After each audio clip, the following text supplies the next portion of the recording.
பந்தம் அகற்றும் அனந்த குணம் பிறப்பன் எவன்பால் உதிக்குமோ, எந்த உலகம் எவனிடத்தில் ஈன்றிருந்து கறக்குமோ, சந்தமறை ஆகமல் இனத்தின் எவன்பால் தகவருமோ, அந்த இறையாம் கணபதியை அன்பு கூறத் தொழுகின்றேன்.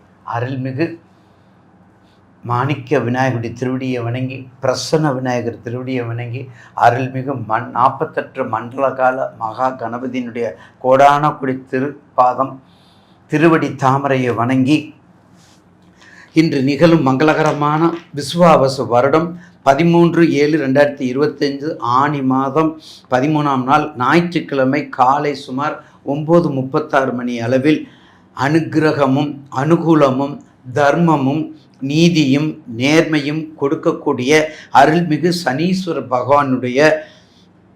சனீஸ்வரன் பகவான் வக்ரம் மீன ராசியில் வக்ரம் பெறுகிறார். உத்திரட்டாதி நட்சத்திரம் 1ஆம் பாதத்தில் 13/7/2025 வக்ரம் பெறுகிறார். கிட்டத்தட்ட நவம்பர் 25 வரை 138 நாட்கள், அந்த காலங்களில் 138 நாட்கள் வக்ரம் பெறுகிறார் மீனராசியில்.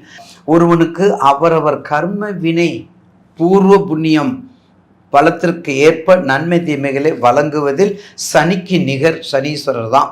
சர்வ முட்டாளை கூட மிகப்பெரிய பட்டம் பதவி, பார்த்தீங்களா, சர்வ முட்டாளை கூட மிகப்பெரிய பட்டம் பதவி என்று அமர வைத்து விடுவார்.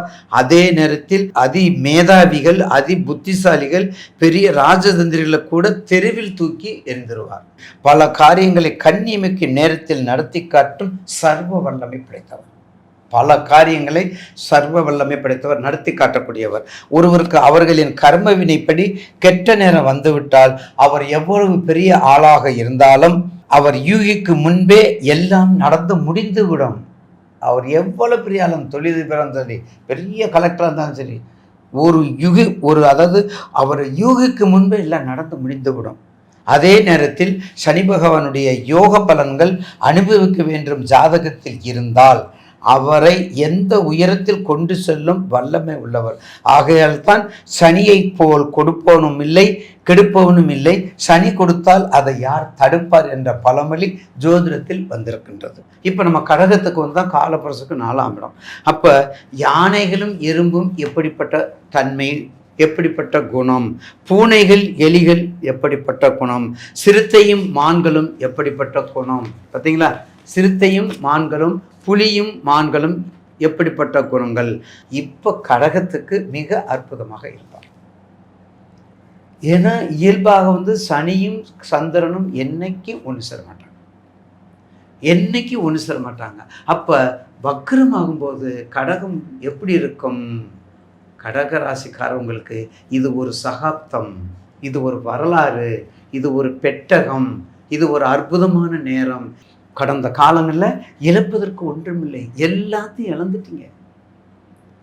எல்லாம் பொருளில் இழந்துட்டீங்க, தன்மானத்தில் இழந்துட்டீங்க, படிப்பில் இழந்துட்டீங்க, குடும்பத்தில் பிரிஞ்சாச்சு, குடும்பத்தை இழந்தாச்சு. இனிமேல் என்ன செய்யணும், இனி என்ன வாழ்க்கை, அந்த அளவுக்கு உச்சத்தில் போன உங்களுக்கு இப்போ நிச்சயமாக இது ஒரு உச்ச பலம், இது ஒரு ஆட்சி பலம். சந்திரனும் சனியும் அதாவது சுகமான நேரத்தில் அதாவது அவங்க இயல்பான நேரத்தில் வகையாக இருப்பாங்க. இப்போ வக்கரம் வரும்போது தன் நிலை மாற்றக்கூடியது. அப்போ இயல்புக்கு மாறாகாமல் இருக்கும்போது கடகத்திற்கு கண்டிப்பாக ஒரு அற்புதமான நேரமாக இருக்கும். அப்போ 7, 8, 9வது உங்களுடைய ராசி, 9வது ராசிங்கும்போது இன்னும் அற்புதமாக இருக்கும். அதாவது 3ஆம் இடத்தை 7ஆம் பார்வை பார்க்குறார், 4ஆம் இடத்தை 10ஆம் பார்வை பார்க்குறாரு பாருங்கள். அதே மாதிரி 11ஆம் இடத்தை 3ஆம் பார்வை பார்க்குறாரு. உங்கள் ராசிக்கு 11ஆம் இடத்தை 3ஆம் பார்வை பார்க்குறாரு. அப்போ எப்படி இருக்கும்? கண்டிப்பாக நன்றாக இருக்கும். கடகத்துக்கு 3ஆம் இடத்தை 7ஆம் பார்வை, 3ஆம் இடத்தை 7ஆம் பார்வை பார்க்குறாரு. அப்போ 3ஆம் இடத்தை 7ஆம் பார்வை பார்க்கும்போது 3ங்கிறது சகோதரம். அந்த பிரச்சனையிலேருந்து நீங்கள் வெளியே வந்துடுவீங்க. 6ஆம் இடம் 10ஆம் பார்வை, 6 நோய், 6 ருணம், சத்துரு, எல்லா இடத்துலேருந்து நீங்கள் வெளியே. 10ஆம் பார்வை பார்க்கும்போது என்ன ஆகும்? 3, 7, 10 சனி பார்வை. அப்போ 10ஆம் பார்வை பார்க்கும்போது தொழில், கர்மம். ஏன்னா அவரே கர்மாதிபதி, அவரே தொழிலுக்கு அதிபதி, அவரே தொழிலாளி, அவரே முதலாளி. அப்போ தொழிலில் நல்லா இருப்பீங்க. அதுக்கடுத்தது கடகத்தில் 11ஆம் இடம் 3ஆம் பார்வை. 11ஆம் இடம் அதாவது 7, 8, 9, 10, 11. அப்போ 11ங்கும்போது 3ஆம் இடம். அப்போ 11ஆம் இடத்தை 3ஆம் பார்வையாக பார்க்கும் பொழுது எப்படி இருக்கும்? லாபத்தை கொடுக்கும். 3ஆம் பார்வை முயற்சியை கொடுக்கும். 3ஆம் பார்வை முயற்சியை கொடுக்கும். ஆக அந்த வகையில் நிச்சயமாக ஒரு நல்ல வாய்ப்பினை பயன்படுத்தி கொள்ள வேண்டியது கடகராசி நேயர்கள். எதை வைத்து? உங்கள் ஜனன ஜாதகத்தை வைத்து.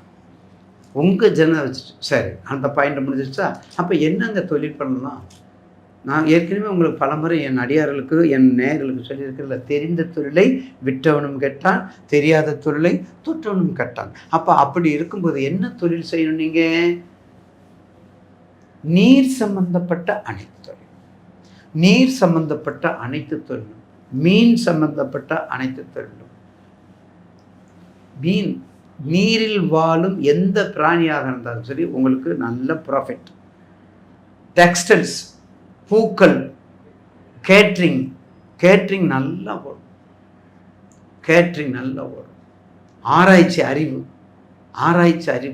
அம்மாளுடைய சுகம். இந்த இடத்துல கடகத்துக்கு வரும்போது அம்மாளுடைய சுகம், அந்த அம்மாளுடைய சுகம், அம்மாளுடைய உடல் நலம், மருத்துவ செலவுகள் எல்லாம் கவனமாக பார்த்துக்கிறது. இப்போ குறைஞ்சிருச்சு, நல்லா இருப்பாங்க. உங்களுடைய தாயார்களை கவனமாக பார்த்து கொள்ளுங்கள். உங்களுடைய தந்தை தாயை பார்த்து ரொம்ப எச்சரிக்கையாக இருந்து கொள்ளுங்கள். அப்போ கடகத்துக்கு கண்டிப்பாக இந்த இந்த வக்ர சனி மிக அற்புதமாக இருக்குமே. கண்டிப்பாக தன் நிலையை மாற்றி இயல்புக்கு மாறாக இருப்பதனால் நல்ல யோக பலனை கொடுக்கும். இன்னும் உங்களுக்கு 8/8/2025 அதிசார குரு உங்கள் வீட்டுக்கு வர்றாரு.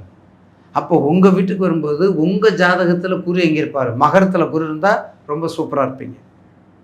மகரத்தில் குரு இருக்கணும். யாருக்கு? உங்கள் ஜாதகத்தில். கோச்சாரத்தில் எங்கே இருக்குது? 8/8க்கு கடகத்துக்கு.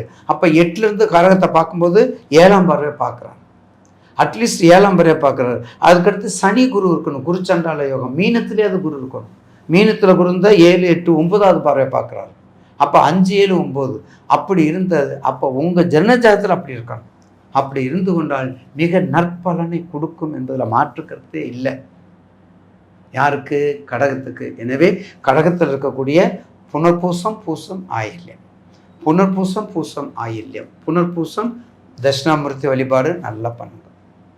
தட்சிணாமூர்த்தி வழிபாடு. பூசம் முருகனை கும்பிடுங்க. தைப்பூசணிக்கு நல்லா காவடி எடுங்க. எந்த காவடியா? பால் காவடி, பன்னீர் காவடி, மச்ச காவடி, மலர் காவடி, புஷ்ப காவடி, என்ன பன்னீர் காவடி, என்ன வேணால் எடுத்து வேண்டுதல் பண்ணுங்க. நிச்சயமாக 100% நிறைவேறும். புனர்பூசம், பூசம், ஆயில்யம். எந்த ஊரில் இப்போ வாராகி டென்ட் ஆயிடுச்சு, எந்த ஊரில் வாராகி இருந்தாலும் நல்லா கும்பிடுங்க.